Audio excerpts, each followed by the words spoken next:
Of course, most IELTS candidates never get to hear this advice from their examiner, but today I'm going to share the top 5 things that, in my experience as an examiner, often make the difference between a band 6 or 6.5 and a band 7 and up. So if you're aiming for band 7 or higher, pay close attention to this video. These are things examiners notice instantly, and these are things you have to work on to hit your goal score. I'm a former IELTS examiner. I've tested hundreds of students from band 3 to band 9. In this video, I'm going to reveal the 5 examiner's secrets that can help you unlock band 7+. Let's get started. Secret number 1 is grammar isn't everything. Many students think perfect grammar equals band 7, but even band 8 candidates are allowed to make quite a few grammar mistakes. In fact, at band 7, the requirement is that error-free sentences be frequent. Really, what matters is whether you keep speaking naturally. You have to remember, when you stop to fix grammar, you're breaking your fluency. And fluency is 25% of your score, the same as grammar. Let's look at an example. Yesterday I went to the cinema with my friend. You can notice the hesitation, can't you? Yes, the grammar was fixed, but the fluency was broken. That's a band 6 response. Now, how about this? Yesterday, I go to the cinema with my friends. It was really fun. We watched the new Marvel movie. The special effects were amazing. Wrong grammar? Yes, but fluent, detailed, and clear. It's a much better response. Is grammar important? Of course it is, but don't focus on perfect grammar and forget about fluency. Fluency is the foundation of every IELTS answer.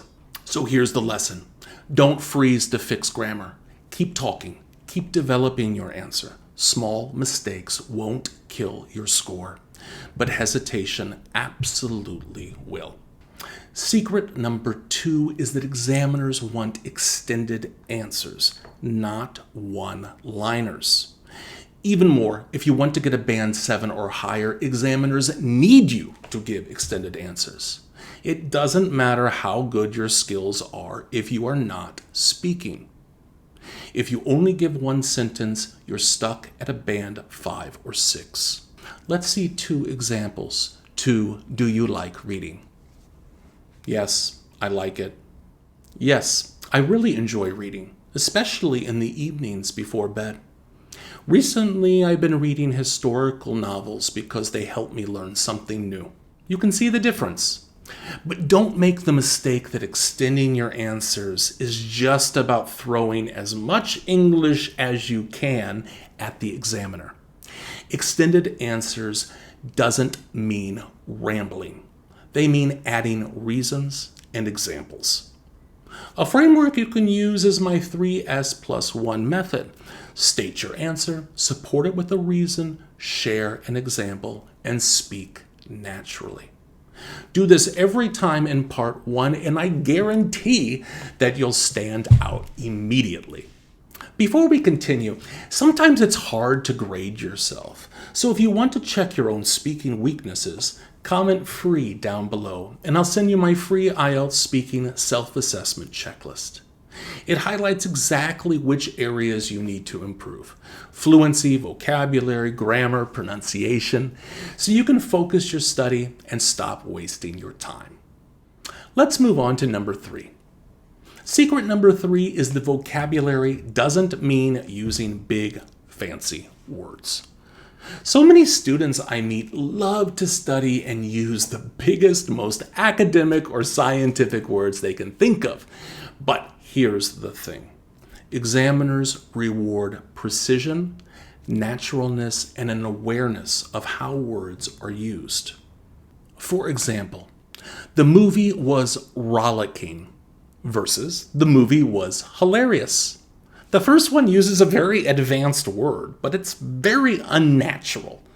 There's a one-word difference, and the second answer is much more precise.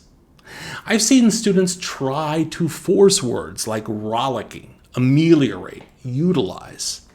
But if it's unnatural, or you're using it without knowing how to actually use it properly in a natural way, it can hurt your score.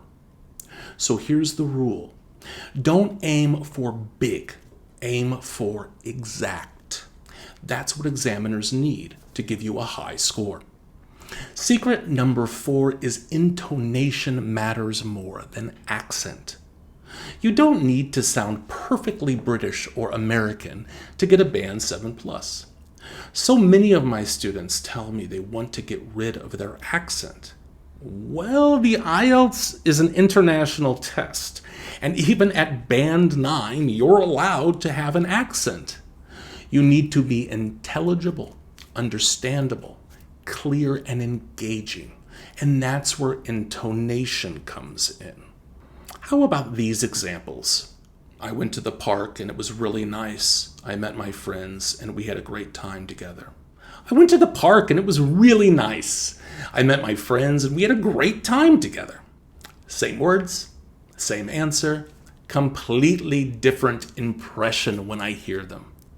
With intonation, you sound alive and confident. Without it, you sound bored or nervous. Remember, IELTS pronunciation is not about accent. It's about clarity, stress, and intonation. Secret number 5 is your ideas don't matter. Your delivery does. So many students panic. What if my story is boring? What if I don't know the topic? Here's the truth. IELTS is a language test, not an ideas test. The examiner doesn't care if your story is real, and they don't care if they agree with what you're saying. The examiner cares if you can communicate effectively and fluently in English. Here's some examples for a cue card about describing a time you were late. A band 5 or 6 might say something like, I don't remember. I usually on time. It'll be short and undeveloped. A band 7+ would say, actually, I'll tell you about last month when I was late to meet a friend. I underestimated the traffic, and by the time I arrived, she had already finished her coffee. I felt so embarrassed. Or, wow, I can't remember a time I was late because it is always really important for me to be on time. I usually set an alarm and leave super early, so I never keep anyone waiting. It doesn't matter if that really happened. In my third example, I didn't even give a time that I was late. Instead, I took the question into a totally different direction. The important thing is that the 2 final examples were clear, fluent, and detailed. That is where your score increases. So stop worrying about ideas and focus on delivery. So to recap, here are the 5 secrets. Grammar isn't everything. Give extended answers. Vocabulary equals precision. Intonation matters more than accent, and ideas don't matter. Delivery does. If you apply even 2 or 3 of these, you'll notice a big jump in your fluency, and you'll notice an increase in your confidence. If you found this video helpful or that it gave you value, leave me a like and give me a subscribe. And I always love to hear from my viewers. Until next time, happy studies.